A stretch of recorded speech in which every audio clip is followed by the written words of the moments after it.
इस बात में कोई दो राय नहीं है कि हम अपने इस प्यारे से नीले से ग्रह को बेहद प्यार करते हैं। और आखिर करें भी क्यों ना, इसके बिना हमारा कोई अस्तित्व है भी तो नहीं।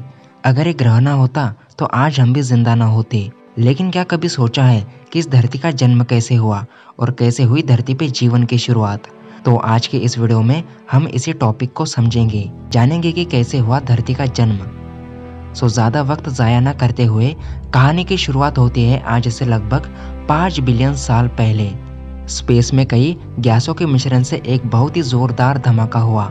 ये धमाका इतना जोरदार था कि इस धमाके से एक बहुत ही बड़ा आग का गोला बना, जिसे आज हम सूरज के नाम से जानते हैं। इस धमाके के कारण इसके चारों ओर धूल के कण फैल गए।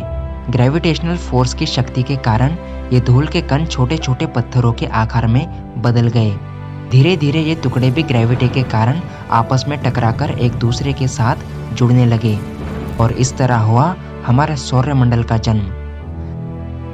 कई मिलियन साल तक ग्रेविटी ऐसे पत्थरों और चट्टानों को धरती बनाने के लिए जोड़ती रही।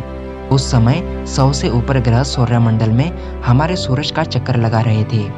चट्टानों के आपस में टकराने के कारण धरती एक आग के गोले के रूप में तैयार हो रही थी, जिस वजह से लगभग 4.5 बिलियन साल पहले धरती का तापमान करीब 1200 डिग्री सेल्सियस था। अगर धरती पर कुछ था तो सिर्फ उबलती हुई चट्टानें, कार्बन डाइऑक्साइड, नाइट्रोजन और जल वाष्प। एक ऐसा माहौल था जिसमें हम चंद पलों में ही दम घुटकर मर जाते।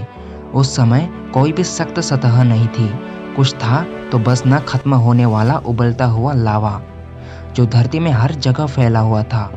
उसी समय थिया नामक एक नया ग्रह धरती की ओर बढ़ रहा था। इसका आकार मंगल ग्रह जितना था। इसकी गति 50 किलोमीटर प्रति सेकंड थी, जो कि बंदूक से निकली हुई गोली से भी 20 गुना ज्यादा थी। जब यह धरती की सतह से टकराया तो एक बहुत ही बड़ा धमाका हुआ, जिससे कई ट्रिलियन कचरा धरती के बाहर निकल गया और वह ग्रह धरती में विलीन हो गया। धरती से बाहर निकला हुआ कचरा कई हजार साल तक पृथ्वी के इर्द गिर्द चक्कर लगाता रहा। ग्रेविटेशनल फोर्स के कारण कई हजार साल बाद इस कचरे ने आपस में जुड़कर एक गेंद जैसा आकार बना लिया, जिसे हम आज चांद के नाम से जानते हैं। ये चांद उस समय धरती से 22,000 किलोमीटर की दूरी पर था, जबकि आज 4 लाख किलोमीटर दूर है। दिन जल्दी बीत रहे थे, लेकिन धरती में बदलाव धीरे धीरे आ रहे थे।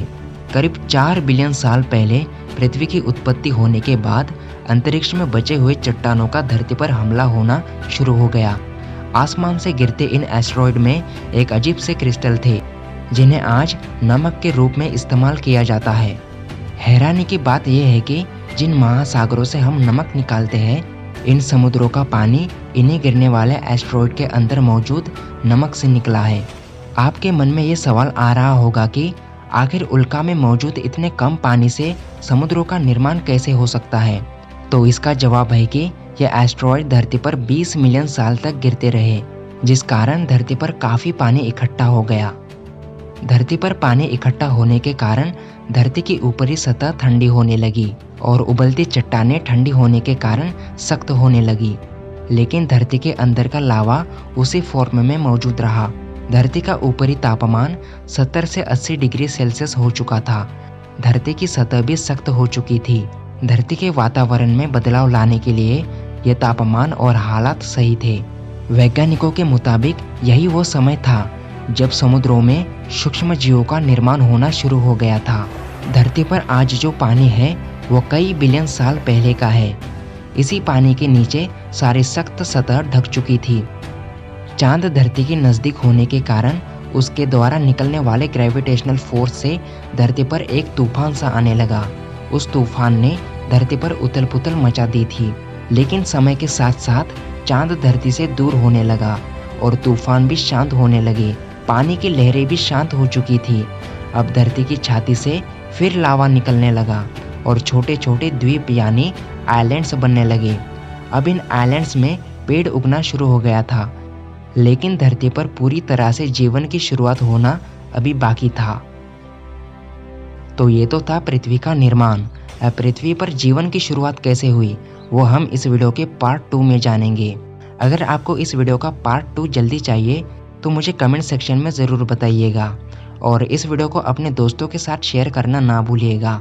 मिलते हैं अगली वीडियो में।